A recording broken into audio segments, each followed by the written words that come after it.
Welcome to the deep dive. Today, we're diving into something that's been making waves lately, and it's all about age, leadership, and maybe a little bit of hypocrisy.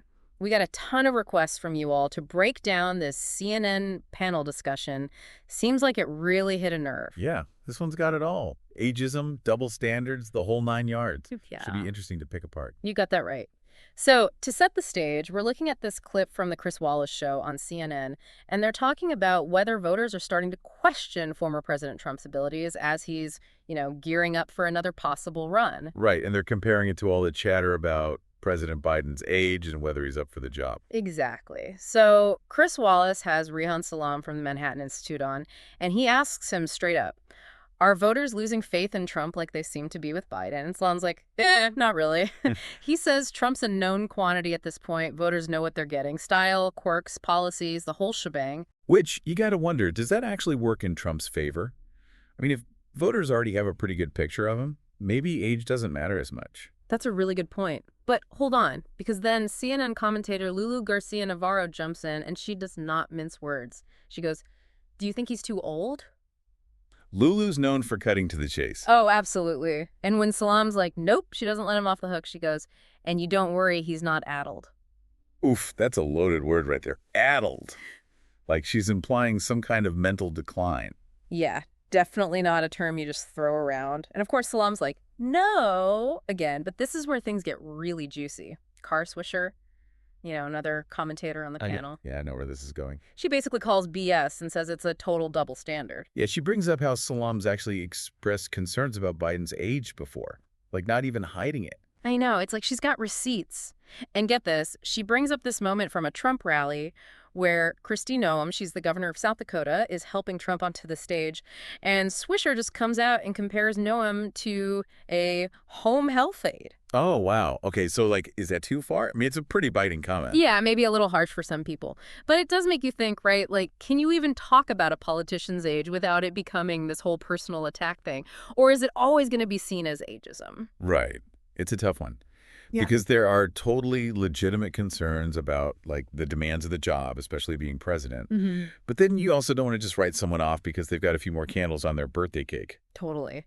So it feels like this whole back and forth on CNN really struck a chord, but not just about Trump or Biden specifically. It's like people felt like it brought to light this kind of unspoken double standard about how we talk about aging politicians.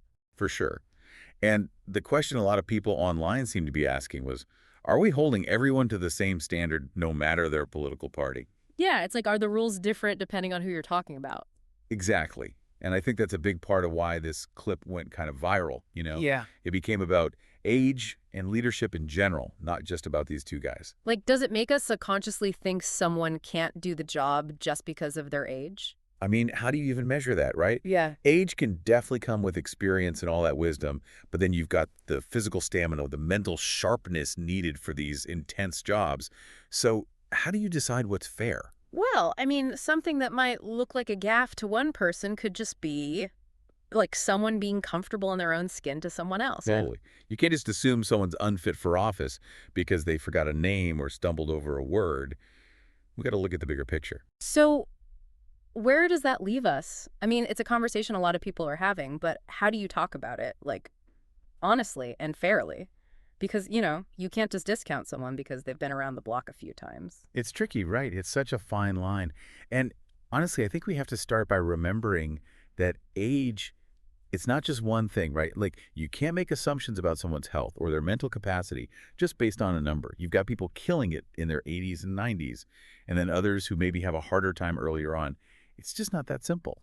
So, like, what should we be paying attention to? I mean, we're all trying to be informed citizens here, but when you're thinking about these leaders, especially those who are a little older, what are the things that really matter? Instead of fixating on age, maybe we look at, like, what are their actual plans, their policies? How do they deal with pressure, with those unexpected curveballs that get thrown at you, especially at that level? And what about their track record? What have they actually done on the things we care about? Those things tell you a lot more than a birth date. Okay, yeah, focusing on what they can actually do, their experience, their vision, whether they can handle the job, those are the important things, not just how old they are. 100%. And I think if we can get more comfortable talking about aging, like openly, honestly, as a society, it'll be easier to have those more nuanced conversations, not just about our leaders, but about ourselves and how we view aging too. That's a great point. It's not about putting people in a box because of their age. It's about looking at the whole picture. Man, this deep dive into that CNN panel really got me thinking. It's amazing how one clip can open up such a big conversation about age, leadership, and how we view aging in all parts of life, really. It's always more complicated than it seems on the surface, isn't it? That's for sure. Well, thanks for diving into this with me. It's been enlightening. And to everyone listening, keep those brains engaged, and we'll catch you on our next deep dive.